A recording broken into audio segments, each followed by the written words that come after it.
Hello, everyone. Welcome to the Newsbrowse News broadcast.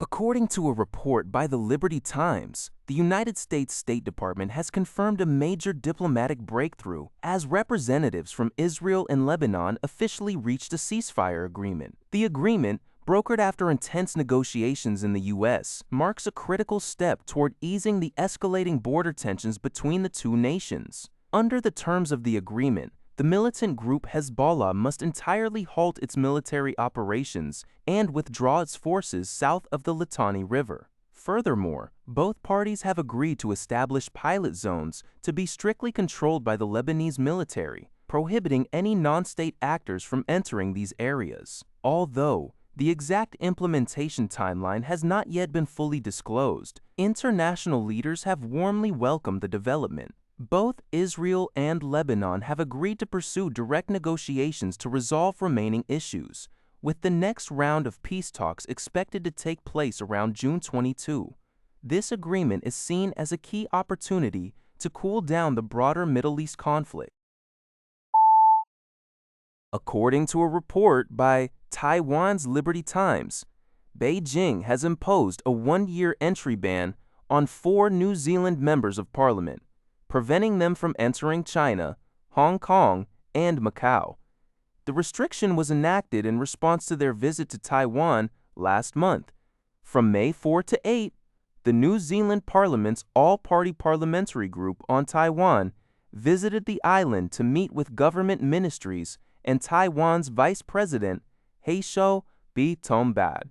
The banned lawmakers include Maureen Pugh, National Party, Duncan Webb, Labour Party, Lara McClure, ACT Party, and David Wilson, New Zealand First.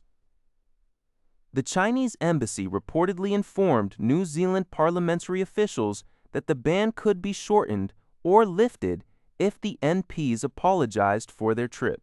In response, a spokesperson for New Zealand's Ministry of Foreign Affairs emphasized that parliamentary travel to Taiwan is a long-standing practice that does not violate the nation's One China policy. They added that New Zealand maintains valuable trade, economic, and cultural connections with Taiwan despite having no formal diplomatic relations. Under New Zealand's constitution, MPs act independently of the government and are free to determine their travel itineraries. According to Sinwanet, the U.S. chairman of the Joint Chiefs of Staff Dan Caine, paid his first official visit to the Venezuelan capital of Caracas. During the visit, Caine participated in bilateral discussions with senior interim government leaders, as well as U.S. Embassy leadership and staff.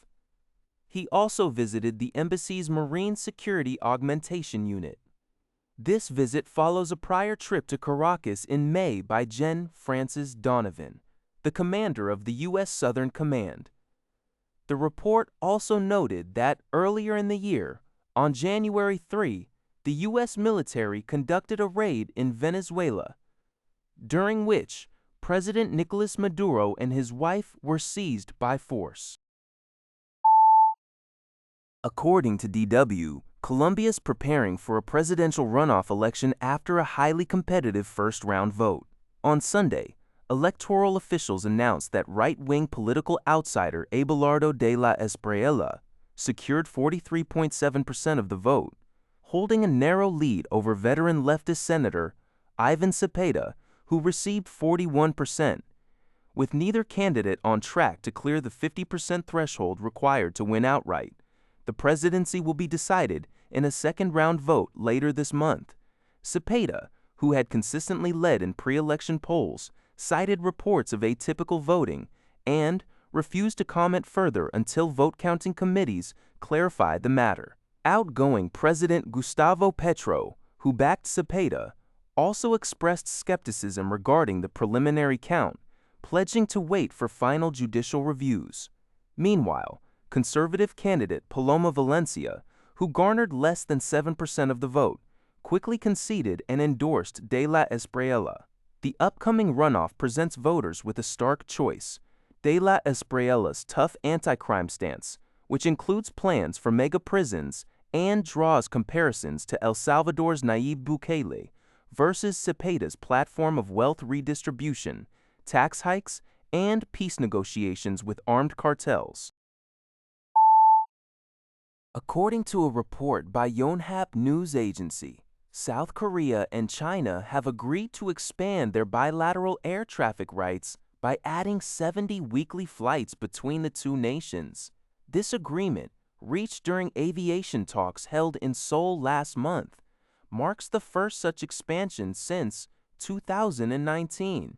Under the new arrangement, passenger flights will increase to 664 per week, while cargo flights will be expanded to 68 per week, as announced by the South Korean Ministry of Land, Infrastructure, and Transport. The move comes amid a significant post-pandemic recovery in travel. Ministry data shows that the number of passengers traveling from South Korea to China reached nearly 4.4 million in the first quarter of this year, surpassing pre-pandemic levels. The Transport Ministry stated that it plans to allocate the newly secured international air traffic rights to domestic airlines as early as the second half of this year. This expansion is expected to further facilitate growing bilateral exchanges and meet the rising demand for travel and cargo transport between the two countries. That's all for this video. Thank you for watching. See you in the next video.